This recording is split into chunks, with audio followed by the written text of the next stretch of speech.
আসসালামু আলাইকুম।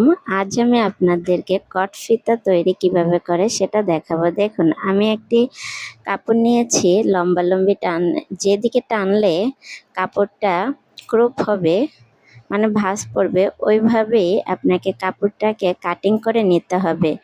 মানে সোজাসুজি না কাটিং করে বাঁকা বাঁকা করে কাটিং করতে হবে। তাহলে আপনারা কিভাবে এটা সহজভাবে উল্টাতে পারবেন সেজন্য বলছি যে বাঁকাভাবে বা তেঁচড়াভাবে যদি আপনি কাটিং করেন তাহলে এটা খুব সহজেই উল্টাতে পারবেন। আমি 1 ইঞ্চি পরিমাণ চওড়া কাপড়টি নেব। অনেকে 2 ইঞ্চি, 1.25 ইঞ্চি নেয়। আমি এতটা নেব না। দেখবেন এটা 1 ইঞ্চি পরিমাণ নিলেও অনেক পরিমাণ কাপড় থেকে যায় সেলাইয়ের পরে, তাই প্রয়োজন হয় না এতটা বাড়তি নেওয়ার। আমি দুইটা কেটে নিব 1 ইঞ্চি করে। আমি আগে দাগগুলো কেটে নিলাম। এবার দাগ অনুযায়ী কাটিং করে নেব দুইটা ফিতার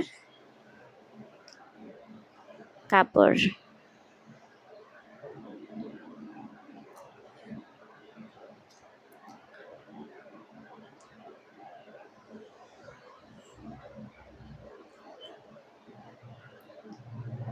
একটি ফিতার কাপড় কাটিং হয়ে গেছে। এখন বাকিটা কাটিং করে নিচ্ছি বাকিটা।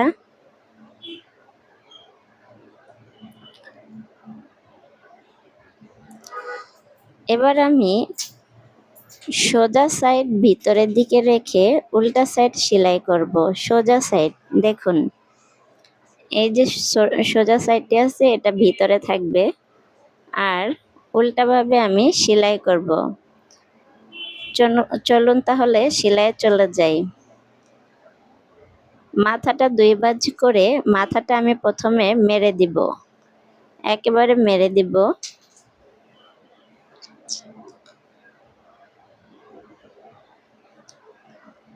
অনেকে আছেন সুতা দিয়ে এটা দেখায়, আমি অনেকবার ট্রাই করেছি, মানে সুতা দিয়ে যতই মোটা সুতা নেন না কেন ওটা ছিঁড়ে যায়, তখন কষ্টটা বিফলে যায়। এর জন্য আমি আপনাদেরকে সহজভাবে যেভাবে ভালো হয় ওটাই আমি দেখাচ্ছি। এবার আমি 2 সুতা পরিমাণ, 2 সুতারও কম, 1.5 সুতা পরিমাণ চিকন করে সেলাই করে নিচ্ছি।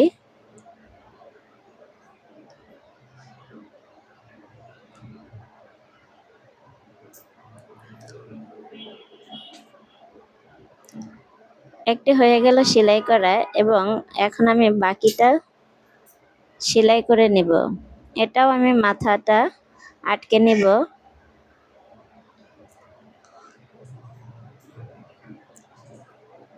এরপর 2 সুতা পরিমাণ, সরি 1.5 সুতা পরিমাণ আমি অনেক চিকন করে নেব। এর জন্য অনেকে 2 সুতা পরিমাণ, যার যেটা ইচ্ছা সেভাবেই নেয়, কিন্তু আমি 1.5 সুতা পরিমাণই নেব, তাহলে অনেক চিকন হয়।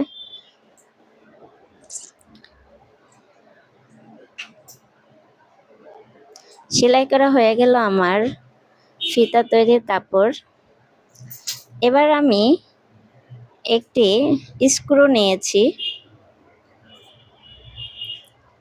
এটা হচ্ছে সাইকেলের। আপনি হার্ডওয়্যার দোকানে গেলে এটা কিনতে পাবেন। সাইকেলে যেইটা থাকে স্ক্রুটা, ওটা। এটা আমি মূলত কিনতে পাইনি, আমার দোকানটি হচ্ছে বনশ্রীর এখানে, তো এখানে মানে সাইকেল রিক্সার এই চিকনগুলা পাওয়া যায় না, অটো রিক্সারগুলা পাওয়া যায়। তাই আমাদের সাইকেলটা থেকে আমি ভেঙে নিয়ে আসছি, সাইকেলটা চালানো হয় না এর জন্য। আপনারা আশেপাশে যেখানে পান দেখুন, এটা আমি বন্ধ সাইড, যেটা আমি বন্ধ করে দিয়েছিলাম ওখান থেকে পুশ করলাম, এবং কত সহজে এটাও উল্টানো সম্ভব হয়ে গেল দেখুন। এখন আমি যে মাথাটা বের হয়েছে ওটা ধরে নিচের সাইডে টানতে শুরু করব। এতটাই ইজি, এটা ছিঁড়ে যাওয়ার কোনো প্রকার সম্ভাবনা থাকে না। আমি সুতা দিয়েও আপনাদেরকে ট্রাই করে দেখাবো, ভিডিও করে দেখাবো। আমি এখন ঢাকা চলে আসছি, আবার এখন দুই একদিনের মধ্যে আমার শ্বশুর বাড়ি চলে যাব, ওখানে আমার অবশ্য পায়ের মেশিন আছে, ওটা দিয়ে দেখাবো আপনাদেরকে। দেখুন এই দ্বিতীয়টা দেখাচ্ছি, এই যে আটকানো সাইড থেকে আমি পুশ করছি, দেখুন কত ইজিলি এটা করা সম্ভব হয়, কতটা ইজি। আর আপনি যদি সুতা নিয়ে সুতা 6 ভাঁজ করে নিলেও দেখা যায় এক পর্যায়ে সুতাটা ছিঁড়ে যায় মাঝখানে এসেও, তখন কষ্টটা এত পরিমাণ লাগে। এর জন্য আমি এটাই ইউজ করি।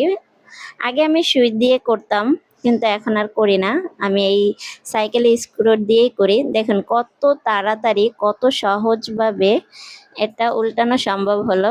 এবার আমি সমান করে কেটে নিব। আমার ভিডিওগুলো যদি আপনাদের ভালো লেগে থাকে অবশ্যই চ্যানেলটি সাবস্ক্রাইব করে পাশে থাকা বেল আইকনটি ক্লিক করবেন।